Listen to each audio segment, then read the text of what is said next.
ಆತ್ಮೀಯ ಬಂಧುಗಳೇ, ಶ್ರದ್ಧೆಯ ತಂದೆ ತಾಯಂದಿರೇ, ನಲ್ಮೆಯ ಸಾಹಿತ್ಯಾಭಿಮಾನಿಗಳೇ, ಮಂಕುತಿಮ್ಮನ ಕಗ್ಗದಲ್ಲಿ ಡಿ.ವಿ.ಜಿಯವರು ಜೀವನದ ಅನೇಕ ಗಂಭೀರ ಸತ್ಯಗಳನ್ನು ಸರಳವಾದ ಪ್ರಶ್ನೆಗಳ ಮೂಲಕ ನಮ್ಮ ಮುಂದಿರಿಸ್ತಾ ಹೋಗ್ತಾ ಇದ್ದಾರೆ.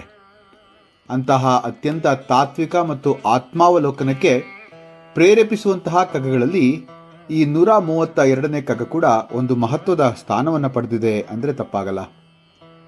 ಈ ಕಗ್ಗದಲ್ಲಿ ಡಿ.ವಿ.ಜಿಯವರು ರಾಮ ಮತ್ತು ರಾವಣರನ್ನ ಕೇವಲ ರಾಮಾಯಣದ ಪಾತ್ರಗಳನ್ನಾಗಿ ಚಿತ್ರಿಸಿಲ್ಲ, ಬದಲಾಗಿ ಪ್ರತಿಯೊಬ್ಬ ಮನುಷ್ಯನ ಅಂತರಂಗದಲ್ಲಿ ಇರುವ ಎರಡು ವಿರೋಧಿ ಶಕ್ತಿಗಳ ಪ್ರತೀಕಗಳಾಗಿ ನಿರೂಪಿಸುತ್ತಾರೆ. ರಾಮ ಧರ್ಮ, ಸತ್ಯ, ಕರುಣೆ ಮತ್ತು ಆತ್ಮ ಸಂಯಮದ ಸಂಕೇತವಾದರೆ, ರಾವಣ ಅಹಂಕಾರ, ಕಾಮ, ಕ್ರೋಧ ಮತ್ತು ಸ್ವಾರ್ಥದ ಪ್ರತೀಕನಾಗಿ ಇಲ್ಲಿ ಬಿಂಬಿಸಲ್ಪಡ್ತಾನೆ. ಸಾಮಾನ್ಯವಾಗಿ ನಾವು ರಾಮಾಯಣವನ್ನು ಒಂದು ಐತಿಹಾಸಿಕವಾದ ಅಥವಾ ಪೌರಾಣಿಕವಾದ ಘಟನೆಯಾಗಿ ನಾವು ಕಾಣ್ತೇವೆ. ಆದರೆ ಡಿ.ವಿ.ಜಿಯವರು ಒಂದು ವಿಶಿಷ್ಟವಾದ ಪ್ರಶ್ನೆಯನ್ನು ಕೇಳ್ತಾರೆ. ರಾಮನು ಮತ್ತು ರಾವಣನು ಆಗಿದ್ದವರು ಮಾತ್ರವೇ, ಅಥವಾ ಅವರ ಗುಣಗಳು, ಅವರ ಚಿಂತನೆಗಳು, ಅವರ ಉಸಿರು ಇಂದಿಗೂ ನಮ್ಮೊಳಗೆ ಜೀವಂತವಾಗಿಲ್ಲವೇ? ಈ ಪ್ರಶ್ನೆಯ ಮೂಲಕ ಅವರು ಹೇಳೋದೇನಪ್ಪ ಅಂತಂದರೆ, ರಾಮಾಯಣದ ಯುದ್ಧವು ತ್ರೇತಾಯುಗದಲ್ಲಿ ಮಾತ್ರ ನಡೆದ ಯುದ್ಧವಲ್ಲ, ಅದು ಪ್ರತಿಯೊಬ್ಬ ಮನುಷ್ಯನ ಮನಸ್ಸಿನೊಳಗೆ ಪ್ರತಿ ದಿನ ನಡೆಯುವಂತಹ ಧರ್ಮ ಮತ್ತು ಅಧರ್ಮದ ಸಂಘರ್ಷ ಅಂತ ಹೇಳಿ. ನಮ್ಮ ಜೀವನದಲ್ಲಿ ಸತ್ಯ ಮತ್ತು ಸುಳ್ಳಿನ ನಡುವೆ ಆಯ್ಕೆ ಮಾಡುವಾಗ ಈ ಒಂದು ಯುದ್ಧ ನಡೆಯುತ್ತೆ. ಕ್ಷಮೆ ಮತ್ತು ಪ್ರತೀಕಾರದ ನಡುವೆ ತೀರ್ಮಾನ ಕೈಗೊಳ್ಳಬೇಕಾದ್ರೂ ಕೂಡ ಈ ಯುದ್ಧ ನಡೆಯುತ್ತೆ. ವಿನಯ ಮತ್ತು ಅಹಂಕಾರದ ನಡುವೆ ಹೋರಾಡುವಾಗ ಈ ಯುದ್ಧ ನಡೆಯುತ್ತೆ. ಈ ಎಲ್ಲ ಪ್ರಸಂಗಗಳಲ್ಲಿ ರಾಮ ಮತ್ತು ರಾವಣರು ಮುಖಾಮುಖಿ ಆಗೇ ಆಗ್ತಾರೆ. ಇದನ್ನೇ ಭಗವದ್ಗೀತೆಯಲ್ಲಿ ಕೃಷ್ಣ ಆತ್ಮೈವ ಹ್ಯಾತ್ಮನೋ ಬಂಧು ಆತ್ಮೈವ ರಿಪುರಾತ್ಮನಃ ಅಂತ ಹೇಳಿದ್ದು ಅಂತ ಅನಿಸ್ಬಿಡುತ್ತೆ. ಮನುಷ್ಯನ ಮನಸ್ಸೇ ಅವನ ಗೆಳೆಯ, ಅದೇ ಅವನ ಶತ್ರು ಕೂಡ ಅಂಥೇಳಿ. ಈ ಹಿನ್ನೆಲೆಯಲ್ಲಿ 132ನೇ ಕಗ್ಗ ನಮ್ಮನ್ನು ಒಂದು ಗಂಭೀರವಾದಂತಹ ಆತ್ಮಾವಲೋಕನದ ಕಡೆಗೆ ಕರೆದೊಯ್ಯುತ್ತೆ. ನನ್ನೊಳಗೆ ಇಂದು ರಾಮನ ಉಸಿರು ಹೆಚ್ಚಿದೆಯೇ ಅಥವಾ ರಾವಣನ ಉಸಿರು ಹೆಚ್ಚಿದೆಯೇ ಅಂತ ನಾವೆಲ್ಲರೂ ಕೂಡ ಕೇಳ್ಕೊಳ್ಬೇಕಾದಂತಹ ಪ್ರಶ್ನೆ. ಈ ಒಂದು 132ನೇ ಕಗ್ಗ ಹೀಗಿದೆ.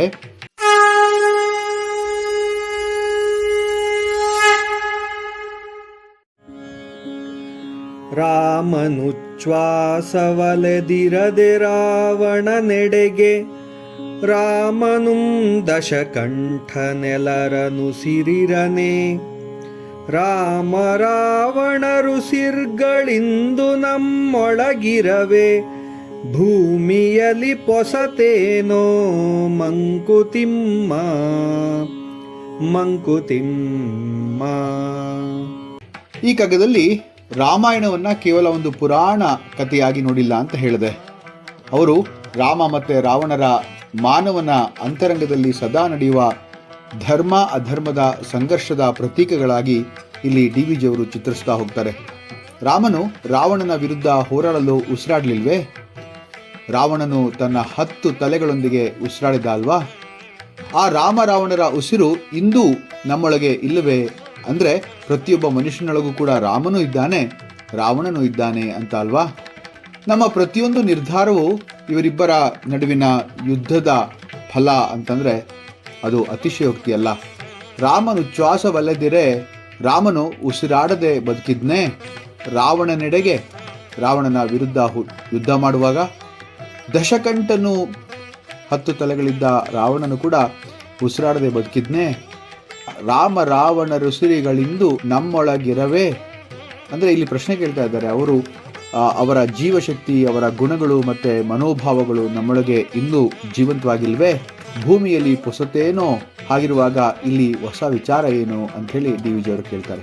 ಡಿ.ವಿ.ಜಿಯವರು ಇಲ್ಲಿ ಹೇಳ್ತಾ ಇದ್ದಾರೆ, ರಾಮ ಅಂದರೆ ಕೇವಲ ಅಯೋಧ್ಯ ರಾಜನಲ್ಲ, ದಶರಥ ನಂದನನಲ್ಲ, ಸೀತಾ ವಲ್ಲಭನಲ್ಲ. ಅವನು ಸತ್ಯ, ಧರ್ಮ, ಕರುಣೆ, ತ್ಯಾಗ ಮತ್ತು ಆತ್ಮ ಸಂಯಮದ ಪ್ರತೀಕ ಅಂಥೇಳಿ. ರಾವಣ ಅಂದರೆ ಕೇವಲ ಲಂಕೆಯ ರಾಜನಲ್ಲ, ಆತ ಅಹಂಕಾರ, ಕಾಮ, ಕ್ರೋಧ, ಲೋಭ, ಮದ, ಮತ್ಸರ ಇವುಗಳ ಸಂಕೇತ. ಈ ಎರಡೂ ಶಕ್ತಿಗಳು ನಮ್ಮೊಳಗಿಲ್ವಾ? ಸ್ವಲ್ಪ ಯೋಚನೆ ಮಾಡಿ ನೋಡಿ. ನಾವು ಕೋಪವನ್ನು ಗೆದ್ದಾಗ ರಾಮ ಗೆಲ್ತಾನೆ, ನಾವು ಅಹಂಕಾರಕ್ಕೆ ಶರಣಾದಾಗ ರಾವಣ ಗೆಲ್ತಾನೆ.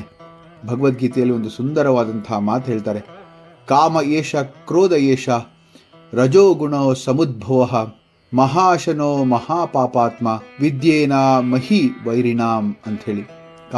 ಕಾಮವೇ ಕ್ರೋಧವೇ ಮಾನವನ ಶತ್ರು. ಇದನ್ನೇ ರಾವಣನ ರೂಪದಲ್ಲಿ ಕೂಡ ನಾವು ಕಾಣ್ಬೋದು. ಮಾನವನ ಪತನಕ್ಕೆ ಹೊರಗಿನ ಶತ್ರುಗಳಿಗಿಂತ ಒಳಗಿನ ಆಸೆಗಳು ಎಂಬುವಂಥ ಶತ್ರುಗಳೇ ದೊಡ್ಡದಲ್ವಾ? ಮತ್ತೊಂದು ಗೀತಾ ಶ್ಲೋಕ, ಉದ್ಧರೇರಾತ್ಮನಾತ್ಮನಃ ಅಂಥೇಳಿ, ಬಹಳ ನಮ್ಮನ್ನು ನಾವೇ ಉದ್ಧರಿಸ್ಕೊಳ್ಬೇಕು ಅಂಥೇಳಿ. ನನ್ನ ಮನಸ್ಸೇ ನನ್ನ ಗೆಳೆಯ, ನನ್ನ ಮನಸ್ಸೇ ನನ್ನ ಶತ್ರು, ಆತ್ಮೈವ ಆತ್ಮನೋ ಬಂಧು ಆತ್ಮೈವ ರಿಪುರಾತ್ಮನಃ ಅಂತೇಳಿ ನಾನು ಆಗಲೇ ಹೇಳಿದ್ನಲ್ಲ ಆ ಒಂದು ಮಾತು. ಈ ಒಂದು ಬಸವಣ್ಣರು ಕೂಡ ಇದನ್ನ ಸುಂದರವಾಗಿ ಹೇಳ್ತಾ ಹೋಗಿದ್ದಾರೆ. ಕಲಬೇಡ ಕೊಲಬೇಡ ಹುಸಿಯ ನುಡಿಯಲು ಬೇಡ, ಮುನಿಯ ಬೇಡ ಅನ್ಯರಿಗೆ ಅಸಹ್ಯ ಪಡಬೇಡ, ತನ್ನ ಬಣ್ಣಿಸಬೇಡ ಇದಿರ ಹಳಿಯಲು ಬೇಡ, ಇದೇ ಅಂತರಂಗ ಶುದ್ಧಿ ಇದೇ ಬಹಿರಂಗ ಶುದ್ಧಿ, ಇದೇ ನಮ್ಮ ಕೂಡಲ ಸಂಗಮ ದೇವನ ಒಲಿಸುವ ಪರಿ ಅಂಥೇಳಿ. ಎಷ್ಟು ಚೆನ್ನಾಗಿದೆ ನೋಡಿ. ರಾಮನಾಗುವುದು ಎಂದರೆ ಹೊರಗೆ ವೇಷ ಹಾಕೋದಲ್ಲ, ಒಳಗಿನಿಂದ ಶುದ್ಧವಾಗೋದು. ಕೋಪ ಮಾಡ್ಕೋಬಾರ್ದು, ದ್ವೇಷ ಇಟ್ಕೋಬಾರ್ದು, ಅಹಂಕಾರ ಪಡಬಾರ್ದು. ಇದನ್ನೇ ಡಿ ವಿ ಜಿಯವರು ರಾಮ ರಾವಣರ ಹೋರಾಟ ಅಂತ ಹೇಳ್ತಾರೆ. ಅಲ್ಲಮ ಪ್ರಭುಗಳು ಕೂಡ ಒಂದು ವಚನದಲ್ಲಿ ಹೀಗೆ ಹೇಳ್ತಾರೆ, ನಿನ್ನೊಳಗಿರುವವನ ಅರಿಯದೆ ಹೊರಗೇಕೆ ಅಲೆಯುವೆ ಅಂಥೇಳಿ. ರಾಮನನ್ನ ಹುಡುಕಬೇಕಾದ ಸ್ಥಳ ಅಯೋಧ್ಯೆ ಅಲ್ಲ, ನಮ್ಮ ಮನಸ್ಸಿನಲ್ಲೇ. ಕಬೀರ್ದಾಸರು ಕೂಡ ಹೇಳ್ತಾರಲ್ಲ, ಕಸ್ತೂರಿ ಕುಂಡಲ ಬಸೈ ಭೃಗುಡುಂಡೇ ಮನಮಾಹಿ ಐಸಿ ಘಟಿ ಘಟಿ ರಾಮ ಹೇ ದುನಿಯಾ ದೇಖತ್ ನಾಹಿ ಅಂಥೇಳಿ. ಕುವೆಂಪುರು ಕೂಡ ಹೇಳಿದ್ದು ಅದೇ ಅಲ್ವಾ, ಓ ನನ್ನ ಚೇತನ ಆಗು ನೀ ಅನಿಕೇತನ ಅಂಥೇಳಿ. ಮನಸ್ಸನ್ನು ವಿಸ್ತರಿಸಬೇಕು, ಸಂಕುಚಿತ ಅಹಂಕಾರವನ್ನು ಬಿಟ್ಬಿಡಬೇಕು. ಅದೇ ರಾವಣನಿಂದ ರಾಮನಾಗುವಂತಹ ಪಯಣ.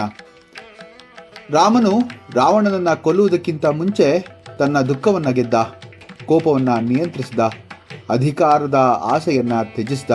ಆದ್ದರಿಂದ ರಾಮನ ವಿಜಯ ಮೊದಲು ತನ್ನ ಮೇಲಿನ ವಿಜಯವೇ ಆಗಿತ್ತು. ರಾವಣನು ವೇದಗಳನ್ನು ತಿಳಿದವನಾಗಿದ್ದ, ಶಿವಭಕ್ತನಾಗಿದ್ದ, ಮಹಾವಿಪ್ರನಾಗಿದ್ದ. ಆದರೆ ಅಹಂಕಾರವನ್ನು ಆತ ಗೆಲ್ಲಿಲ್ಲ, ಆದ್ದರಿಂದ ಅವನ ಸೋಲಾಯಿತು. ಒಬ್ಬ ಶಿಕ್ಷಕನಿಗೆ ಒಬ್ಬ ವಿದ್ಯಾರ್ಥಿ ಅಪಮಾನ ಮಾಡಿದ್ರೆ ಅವನು ಕೋಪದಿಂದ ಪ್ರತೀಕಾರವನ್ನೇ ಆ ಶಿಷ್ಯನ ಮೇಲೆ ತೆಗೆದುಕೊಂಡ್ರೆ ಅಲ್ಲಿ ರಾವಣ ಗೆಲ್ತಾನೆ. ಅವನನ್ನು ಕ್ಷಮಿಸಿ ಸರಿ ದಾರಿಗೆ ಅವನನ್ನು ಅಂದರೆ ವಿದ್ಯಾರ್ಥಿಯನ್ನು ತಂದರೆ ರಾಮ ಅಲ್ಲಿ ಗೆಲ್ತಾನೆ. ಸಹೋದ್ಯೋಗಿಗಳಿಗೆ ಬಡ್ತಿ ಸಿಕ್ತು ಅಂಥೇಳಿ ನಮಗೆ ಅಸೂಯೆ ಉಂಟಾದರೆ ಅದು ರಾವಣ. ಅವನ ಯಶಸ್ಸಿಗೆ ಸಂತೋಷ ಪಟ್ವಿ ಅಂತಂದರೆ ಅಲ್ಲಿ ರಾಮ. ವಿವಾದದ ಸಮಯದಲ್ಲಿ ನಾನೇ ಸರಿ ಅಂತ ಹಠ ಹಿಡಿದ್ರೆ ಅದು ರಾವಣ.